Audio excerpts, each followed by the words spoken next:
मौज़े सामीन, उलमाए कराम, बुज़ुर्गों, नौजवानों, भाइयों, अजीज़ों, अस्सलामु अलैकुम व रहमतुल्लाह। आज की ये तकरीब बुनियादी तौर पे जमीयतुल उलमाए इस्लाम की तकरीब है। मुझे हज़रत मौलाना फ़ज़लुर रहमान साहब का हुक्मनामा मौसूल हुआ था और ये मेरे लिए मुमकिन नहीं कि मैं उसे सरताबी करता, सो उस हुक्म की तमील में यहाँ हाजिर हूँ। यहाँ जमीयतुल उलमाए इस्लाम के अकाबरीन भी मौजूद हैं, कारकुनान भी मौजूद हैं, परवाने भी मौजूद हैं। तो आप हमें भी अपने साथ शामिल समझिए। आपका फॉर्म हमने नहीं भरा हुआ, लेकिन फ़िक्री और नज़री तौर पे और रूहानी तौर पे हमारा आपका रिश्ता बहुत मजबूत है।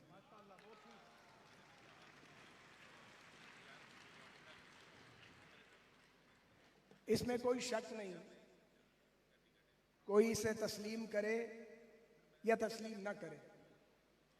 सच ये है कि जमीयतुल उलमाए इस्लाम पाकिस्तान की लाइन ऑफ डिफेंस है और एक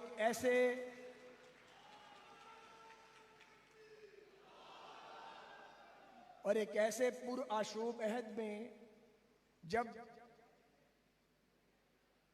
इस्लाम के नाम पर बम फाड़े जाते हैं, उलमाए कराम को, जय्यद उलमा को शहीद किया जाता है, स्कूलों पर हमले किए जाते हैं इस्लाम के नाम पर, और इस्लाम की वो शक्ल बना के पेश की जाती है जो दर हकीकत हमारे दीन की शक्ल नहीं है। ऐसे में जमीयतुल उलमाए इस्लाम का वजूद, इस फिक्र का वजूद और मौलाना फजलुर रहमान साहब की मौजूदगी और सरपरस्ती, ये बहुत बड़ी गनीमत है। मुझे ये कहने में कोई बाक नहीं है, मैं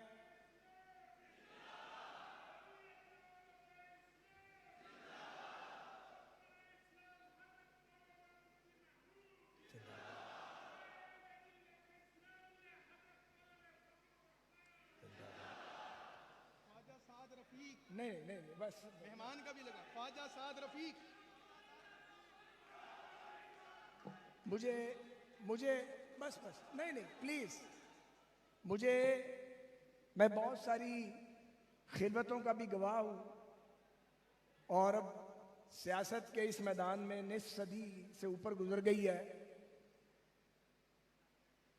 मुझे ये बात आज तक समझ नहीं आई, मेरे भाई और दोस्त अमजद खान साहब भी यहाँ बैठे हैं, बाकी भी दोस्त मौजूद हैं, ये बात समझ नहीं आई कि इतनी बड़ी दीनी और सियासी कुव्वत से रियासत ने फायदा क्यों नहीं उठाया।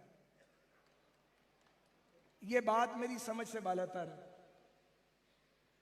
और मैं आपकी खिदमत में अर्ज करूं कि अगर जमीयतुल उलमाए इस्लाम ना होती, या ये फिक्र मौजूद ना होता, या ये लीडरशिप मौजूद ना होती, हज़रत मुफ्ती महमूद रहमतुल्लाह अलैह की शक्ल में या फिर मौलाना फजलुर रहमान साहब की शक्ल में, तो आप यकीन करें इंतहा पसंदी, दहशतगर्दी, और वो भी इस्लाम के नाम पे पाकिस्तान के कूचों बाजार में फैल जाती। आप लोगों ने उसे अपने सीनों पर रोका, अपने सीनों के ऊपर। मुझे समझ नहीं आती कि इसका एतराफ़ क्यों नहीं किया जाता, या इसका इदराक क्यों नहीं किया जाता, या अगर इदराक है तो रास्ता क्यों नहीं दिया जाता और रास्ता रोका क्यों जाता है। यहां हम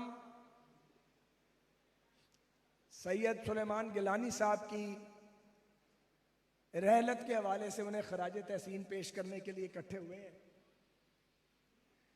मेरी उनसे ज्यादा मुलाकात नहीं है। एक बार मैं इस्लामाबाद में अपने साथियों के हमरा, इसाक डार साहब थे, मैं था, या सादिक साहब थे, राना सनाउल्लाह साहब थे, हम मौलाना की खिदमत में हाजिर हुए थे। वहाँ आपको पता है हम उनकी कदम बोसी के लिए हाजिर होते रहते हैं। तो वहाँ गिलानी साहब मरहूम मौजूद थे, वहीं उनका नातिया कलाम सुनने का मौका मिला और बहुत देर तक उनके साथ सोबत रही। इसमें कोई शक नहीं कि वो एक सच्चे आशिक रसूल थे। उनका नातिया कलाम नबी अकरम सल्लल्लाहु अलैहि वसल्लम की नज़र करम का फैज़ है। उन्होंने नातिया शायरी भी की, संजीदा तरीन शायरी भी की और अवामुन्नास के लिए मज़ाहिया शायरी भी की। वो उनकी अपनी शख्सियत के रंग थे, मुख्तलिफ रंग थे उनकी शख्सियत के। इसी तरह पाकिस्तान नात कौंसिल के क़याम में उनकी खिदमात को फरामोश नहीं किया जा सकता।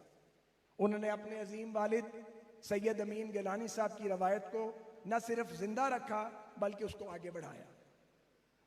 हमारी दुआ है कि अल्लाह ताला उनको करवट करवट जन्नत नसीब करे, उनके दराजात को बुलंद करे और हम सबको सहाबाए कराम और अहले बैत के साथ वैसी ही मोहब्बत नसीब करे